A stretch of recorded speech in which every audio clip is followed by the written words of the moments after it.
2023 का आगामी मध्य प्रदेश विधानसभा चुनाव में अब कुछ ही महीनों का समय बचा है, लेकिन उससे पहले कांग्रेस पार्टी को बड़ा झटका लग सकता है। प्रदेश में सरकार बनाने के लिए भाजपा और कांग्रेस दो ही मुख्य पार्टी मानी जाती है, जिनके बीच कड़ा मुकाबला होता है। चुनाव में बेशक अभी काफी समय बचा हुआ है, लेकिन पार्टियों में सियासी उथल पुथल जारी है। माना जा रहा है कि आदिवासी संगठन जयस ने बागी तेवर दिखाते हुए 20 अक्टूबर को धार के कोची में महापंचायत बुलाई है। यह बैठक कांग्रेस को नुकसान पहुंचा सकती है। दरअसल जयस के संरक्षण और कांग्रेस विधायक डॉक्टर हीरालाल अलावा ने राज्य के 80 सीटों पर जयस के झंडे तले चुनाव लड़ने का ऐलान कर दिया है। जयस के इस ऐलान से पूर्व मुख्यमंत्री और पीसीसी अध्यक्ष कमलनाथ के समीकरण बिगड़ सकते हैं, क्योंकि 2018 के विधानसभा चुनाव में कांग्रेस को जयस का समर्थन मिला था।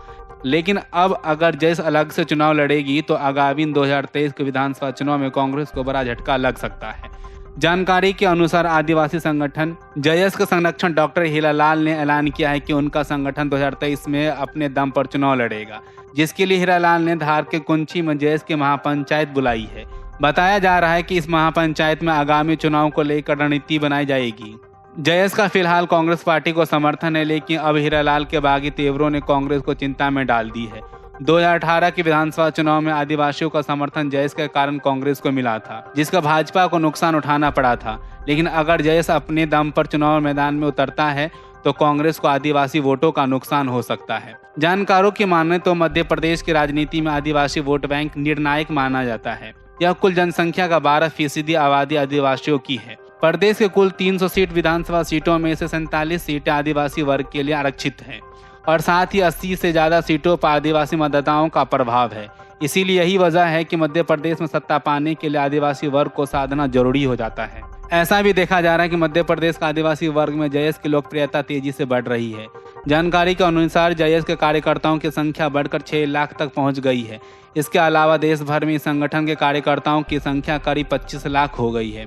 भाजपा को 2018 के चुनाव में आदिवासी बहुल सीट सबसे ज्यादा नुकसान उठाना पड़ा था। ऐसे में पार्टी ने धार, झाबुआ, खरगोन, बड़वानी जैसे आदिवासी बहुल सीटों की एक विधानसभा सीट पर विशेष तैयारी की है।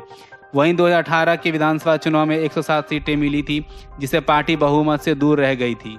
ऐसे में भाजपा ने भी हारी हुई 100 सीटों पर विशेष फोकस करने का प्लान बनाया है। 2018 चुनाव के परिणाम में सामने आया था कि आदिवासी के लिए आरक्षण 47 सीट में से भाजपा केवल 16 सीटें जीत सकी थी, लेकिन कांग्रेस ने 30 सीटों पर जीत हासिल की थी।